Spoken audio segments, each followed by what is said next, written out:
Right now, while you are watching this, something built more than 50 years ago is still moving, still falling silently through the dark, farther from home than almost anything humans have ever made. A machine the size of a small car, tumbling gently through a region of space where no one on Earth has ever physically been, carrying a gold plaque with a man, a woman, and a map back to a planet that may not even recognize itself anymore by the time anyone finds it. It runs, or ran, on less power than the bulb above your kitchen stove. And for 20 years, we heard absolutely nothing from it. Scientists are not calling this interesting. They are calling it astonishing, and some of them are quietly admitting they were wrong about where it was even headed. Here is the part the headlines are not telling you.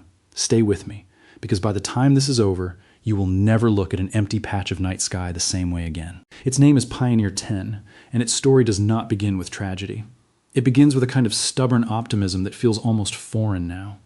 In March of 1972, a Cold War world obsessed with the moon watched NASA point a rocket somewhere far stranger, straight toward Jupiter, a planet no spacecraft had ever visited, past an asteroid belt that some engineers genuinely feared would shred the probe into scrap metal before it ever arrived. Pioneer 10 was never supposed to be a legend. It was designed for a single, humble job, lasting about 21 months. Fly past Jupiter, take some pictures, measure some radiation, and quietly finish its mission.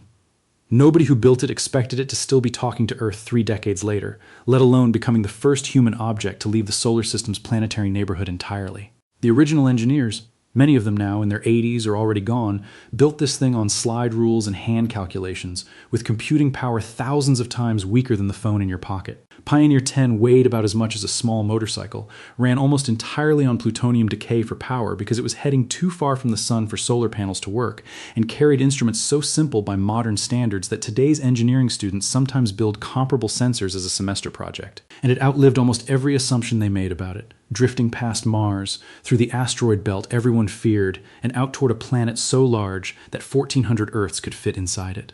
Before launch, some engineers gave Pioneer 10 barely better than 50-50 odds of even reaching Jupiter alive. The asteroid belt, in 1972, was still a genuine unknown region. Nobody had ever sent a spacecraft through it. Some scientists feared it was a shooting gallery of rock and debris thick enough to guarantee a collision. NASA quietly treated the crossing as a live experiment on whether interplanetary travel to the outer solar system was even survivable for a machine, with Pioneer 10 essentially serving as the canary that would tell every future mission, Voyager included, whether the road ahead was open or closed. Here is where the first twist in the story arrives. When Pioneer 10 finally reached Jupiter in December of 1973, the radiation belts around the planet were so violent that mission scientists genuinely did not know if the spacecraft would survive the encounter. The radiation was measured at levels 10 times stronger than the worst-case models had predicted.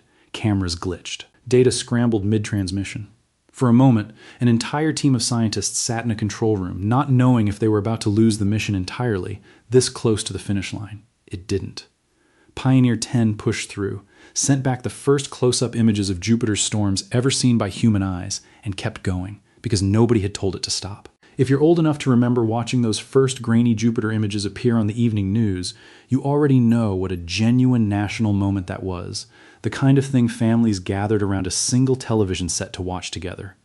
And if you're not old enough to remember it firsthand, picture this: an entire mission's worth of scientific instruments, cameras, radiation detectors, magnetometers, all running on roughly as much power as a couple of household light bulbs combined, somehow outsurviving satellites launched decades later with 1,000 times the processing power. It's the cosmic equivalent of your grandfather's 20-year-old pickup truck still starting on the first try, long after the fancy new car down the street has already broken down twice. But here is the part that stops being abstract and starts being personal. On board that spacecraft is a small gold anodized plaque, roughly 6 by 9 inches, the size of a placemat, engraved with a drawing of a man and a woman, our solar system, and the hydrogen atom, our species' best attempt at writing a letter to something that isn't us, in case Pioneer 10 is ever found. Carl Sagan and Frank Drake designed it in about 3 weeks. It was, at the time, arguably the boldest and loneliest thing a species had ever mailed. Somewhere out there right now, that plaque is drifting, carrying a version of humanity that no longer entirely exists, frozen at 1972 forever. Sagan and his team debated every single line on that plaque for weeks. Should the man's hand be raised in greeting? Or would that gesture mean nothing? Or worse, something hostile, to a species with no concept of hands at all? Should they show the couple holding hands? Or would that read as ambiguous about which figure was which? They settled on a design so stripped down, so deliberately universal, that it used only physics and mathematics as its language. The hydrogen atom's spin-flip transition as a unit of measurement, pulsar positions as a cosmic address pointing back to our sun. It remains, more than 50 years later, one of the strangest documents ever created, a message written for a reader that may never exist, in a language its authors weren't even sure would translate. Now the story gets stranger. As Pioneer 10 pushed past Jupiter and out toward the edge of the solar system, engineers began noticing something that made absolutely no sense. The spacecraft was slowing down, ever so slightly, more than gravity alone could explain. Not by much. We're talking about an acceleration mismatch smaller than the weight of a single ant pressing on your hand. But it was consistent, it was measurable, and it showed up again on its twin spacecraft, Pioneer 11. For almost 3 decades, nobody could explain it. It became known as the Pioneer Anomaly, and for a while, some serious scientists quietly wondered if it meant Newton and Einstein had missed something about how gravity worked at the edge of the solar system. Physics forums argued about it. Physicists lost sleep over it. It took until 2012, using decades of old telemetry data almost thrown away, for a team to finally prove the cause: heat. Simple, almost embarrassingly ordinary heat, radiating asymmetrically off the spacecraft's own power generators, pushing it forward like the world's slowest, coldest rocket exhaust. Not new physics. Just an old machine quietly leaking warmth into the void for 40 years, and nobody had thought to check. To find the answer, one team had to reconstruct Pioneer 10's entire thermal history from decades-old punch-card records and faded magnetic tapes, some of which had nearly been discarded as junk in the 1990s because nobody thought anyone would ever need them again. They modeled, almost photon by photon, exactly how heat radiated off every surface of the spacecraft, in every direction, across 3 decades, and matched it, almost perfectly, to the tiny extra push slowing Pioneer 10 down. It is one of the strangest ironies in modern physics. Humanity nearly declared a crack in Einstein's equations, when the real answer was sitting quietly in a warehouse of tapes almost nobody bothered to open. Think about what that actually means. For decades, humanity's data suggested the universe might be broken, when the truth was simpler and stranger. A machine built in 1972 was still radiating heat from its own decay, 40 years later, like an ember that refuses to go completely cold. Pioneer 10 kept transmitting for years past anyone's expectations, a faint, fading voice getting fainter every year as its plutonium power source slowly decayed. Each year, its radio signal grew a little weaker, forcing engineers back on Earth to listen a little harder, tuning giant dish antennas to catch a whisper crossing billions of miles. By the late 1990s, the signal was barely a trickle, a few bits of data arriving so faint that scientists compared it to trying to hear a candle flame from across a football stadium. The dish antennas used to catch it, part of NASA's Deep Space Network, are enormous structures, some over 200 feet across, built specifically because whispers from the edge of the solar system need an ear the size of a stadium just to be heard at all. Engineers describe the final years of tracking Pioneer 10 less like monitoring a functioning spacecraft and more like sitting quietly at the bedside of something very old, checking patiently, again and again, simply to see if it was still there. And then, on January 22nd, 2003, a signal arrived. And then nothing.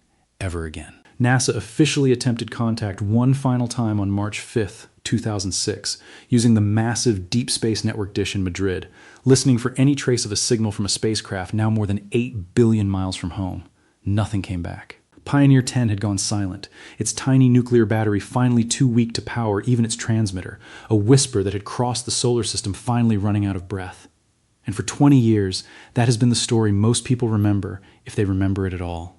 Humanity's forgotten twin, drifting, silent, presumed dead in the dark, a message in a bottle nobody would ever hear the reply to. Here's the twist that almost nobody outside deep space tracking circles is talking about. Pioneer 10 never stopped moving. Silence is not the same as gone. Using nothing but Newtonian mechanics, decades of prior tracking data, and the last confirmed trajectory before the signal died, astronomers have kept quietly recalculating exactly where this spacecraft has to be right now, and precisely where it's headed over the coming tens of thousands of years. And the answer is not some random tumble into meaningless empty space. Pioneer 10 is on a slow, silent, arrow-straight path toward the constellation Taurus, aimed roughly in the direction of the star Aldebaran, a red giant 65 light-years away.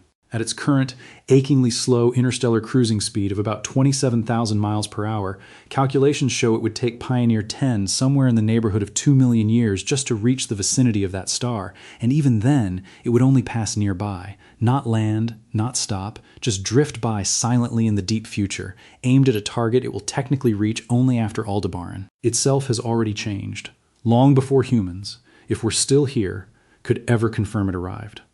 Stop and sit with that for a second. 2 million years is not a headline number. It is longer than our entire species, Homo sapiens, has existed.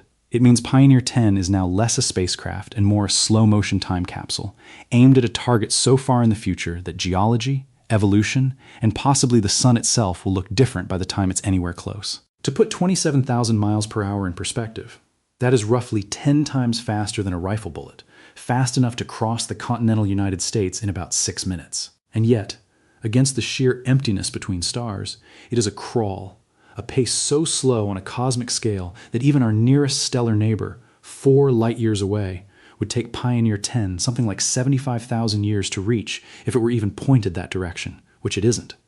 Aldebaran, at 65 light-years, is more than 16 times farther than that. This is a machine measuring its remaining journey, not in fuel, not in years, but in units closer to the age of entire mountain ranges. A signal from Pioneer 10, even at its last confirmed distance, took over 11 hours to reach Earth traveling at the speed of light. Today, untracked and unheard for 2 decades, it is even farther, likely well over 13 billion miles from home, a distance so large that if you shrank the solar system down to fit on a football field, Pioneer 10 would already be standing in the parking lot outside. It runs, or ran, on a power source generating less electricity by the end than a single incandescent Christmas light bulb. Built before the internet, before smartphones, before most people currently alive were even born, it is still out there, coasting silently on momentum alone, carrying humanity's golden letter into a darkness that has no scheduled recipient. Come back to the science, because there is one more thing worth knowing. In 2025, teams using updated deep space tracking models and refined stellar motion data re-examined Pioneer 10's projected path one more time, cross-checking it against newer, more precise measurements of nearby stars' positions and movements. The recalculation didn't just confirm the old Aldebaran direction estimate, it sharpened it, essentially locking in the same long-term heading with tighter confidence, while also highlighting just how uncertain arrival even is as a concept for an object with no functioning instruments, no camera, and no way to ever confirm what it eventually passes near.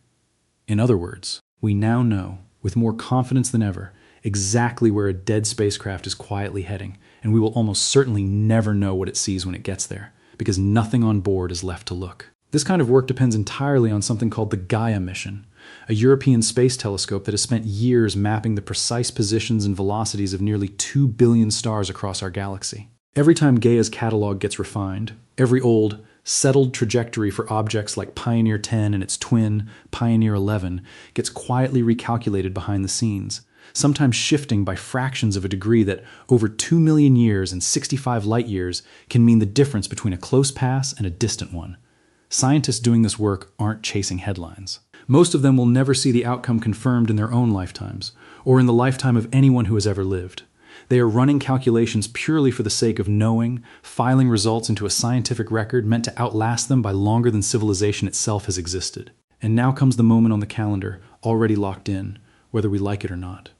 Roughly 2 million years from today, by current trajectory math, Pioneer 10 will drift through the general neighborhood of Aldebaran's system, roughly 65 light-years from where you are sitting right now. No human alive today, no civilization we can currently imagine will be present to confirm it. It will happen in silence, unwitnessed, the final chapter of a mission that began with a rocket launch during the Cold War and ends, if it ends at all, drifting past a star system long after everyone who built it has become geological history themselves. There is something almost unbearably poetic in that. This was a machine built by people trying to say hello to something we will genuinely never meet, launched by a species that, back in 1972, still measured most of its ambitions in decades, not millennia. And yet Pioneer 10's true mission clock now runs in units of deep time, normally reserved for continents drifting and stars being born and dying. Somewhere out there right now, an object built by human hands, carrying a golden plaque with our faces on it, is quietly, silently doing something almost no other human artifact will ever do. Outlasting not just its builders, not just its civilization, but very possibly the geological memory of the planet it left behind. Consider what else was happening on Earth the year Pioneer 10 launched. Nobody had a home computer. Nobody had a mobile phone. The idea of the internet existed only in a handful of research labs, as a fragile experiment linking a few university computers together. And yet, that same year, humanity was confident enough, hopeful enough, to build a machine and send it toward the stars carrying a drawing of ourselves, on the chance that something, someday, somewhere, might find it and wonder who we were. Every person who signed off on that plaque design, every engineer who bolted it to the spacecraft's frame, is gone now, or will be soon. Pioneer 10 will still be moving. There are still two genuine open questions science has never fully resolved about Pioneer 10, and neither one has a mission funded to answer it. The first, will the plaque itself survive intact for the full 2 million years, given the constant bombardment of micrometeorites and cosmic radiation in deep interstellar space? Or will it be slowly sandblasted down to an unreadable smear of gold sometime in the next few 100,000 years?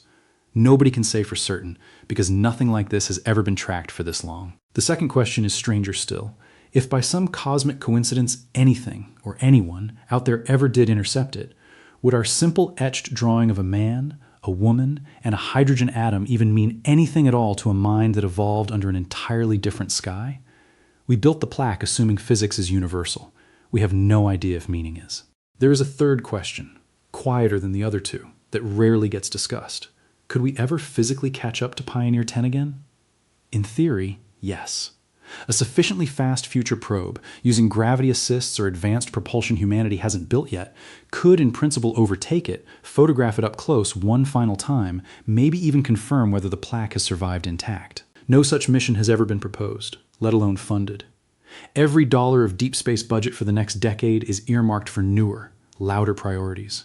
Mars, the outer moons, the search for planets around other stars. A rendezvous with a silent 45-year-old spacecraft, just to look at it one more time, has never made anyone's list, even though it may be one of the last realistic chances to physically confirm anything about it before it drifts permanently beyond any technology we can currently imagine building. That window, the tiny sliver of time in which Pioneer 10 is still coasting mostly intact through interstellar space, close enough for future telescopes to maybe redetect and retrack it, is closing, slowly, decade by decade, as the plaque erodes and the odds of ever confirming its exact position again quietly shrink. Every year that passes without that mission is a year the option quietly gets harder to justify, and one day, without anyone announcing it, it will simply stop being possible at all. So the next time you look up at a completely unremarkable patch of night sky, somewhere roughly in the direction of Taurus, remember this. Crossing that darkness right now, silent, unresponsive, and utterly alone, is a small machine built by people who are mostly gone now, carrying a golden letter that may drift for 2 million years before it passes anything at all. It was never designed to be humanity's most patient traveler. It just never stopped moving, and it is not coming back. If this story pulled you into the dark with it, subscribe right now. Drop a comment telling me where you think that plaque ends up, and share this with someone who still looks up at the sky and wonders. Because Pioneer 10's real story is only just getting started, 65 light years and 2 million years from now.